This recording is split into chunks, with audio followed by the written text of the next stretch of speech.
दोस्तों, एक बौद्ध भिक्षु भोजन बनाने के लिए जंगल से लकड़ियां चुन रहा था कि उसने कुछ अनोखा देखा। उसने एक बिना पैरों की लोमड़ी देखी जो ऊपर से स्वस्थ दिख रही थी। उसने सोचा कि आखिर इस हालत में ये लोमड़ी जिंदा कैसे है।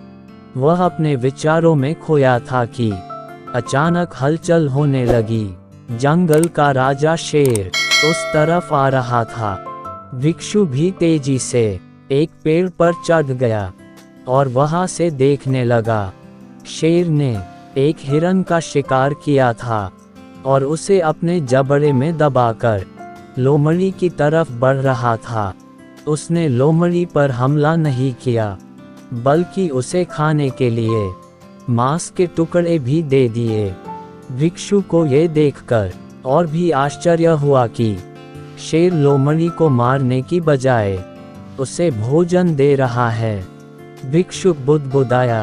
उसे अपनी आंखों पर भरोसा नहीं हो रहा था, इसलिए वह अगले दिन फिर वहीं गया और छिपकर शेर का इंतजार करने लगा। आज भी वैसा ही हुआ।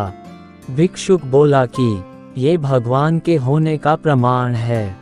वह जिसे पैदा करता है उसकी रोटी का भी इंतजाम कर देता है। आज से इस लोमड़ी की तरह मैं भी ऊपर वाले की दया पर जीऊंगा। वही मेरे भोजन की व्यवस्था करेगा। यही सोचकर वह एक वीरान जगह पर जाके बैठ गया। पहले दिन बीता, कोई नहीं आया।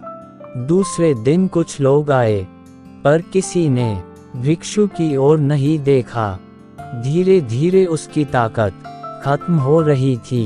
वह चल फिर भी नहीं पा रहा था। तभी एक महात्मा वहां से गुजरे और भिक्षु के पास पहुंचे।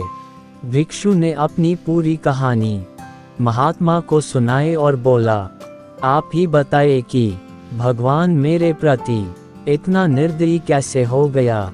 किसी को इस हालात में पहुंचाना पाप नहीं है। बिल्कुल है, महात्मा जी ने कहा, लेकिन तुम इतने मूर्ख कैसे हो सकते हो। क्यों नहीं समझते कि ईश्वर तुम्हें उस शेर की तरह बनते देखना चाहते थे, लोमड़ी की तरह नहीं। जीवन में भी ऐसा ही होता है कि हमें चीजें जिस तरह समझनी चाहिए उसके विपरीत समझ लेते हैं। हम सभी के अंदर कुछ न कुछ ऐसी शक्तियां हैं जो हमें महान बना सकती हैं। जरूरत है उन्हें पहचानने की, ये ध्यान रखने की कि कहीं हम शेर की जगह लोमड़ी तो नहीं बन रहे हैं। दोस्तों, अगर आपको ये वीडियो पसंद आई तो वीडियो को लाइक कर दीजिए और हमारे चैनल को सब्सक्राइब करके हमें ऐसी ही वीडियोस बनाने के लिए मोटिवेट कीजिए। धन्यवाद।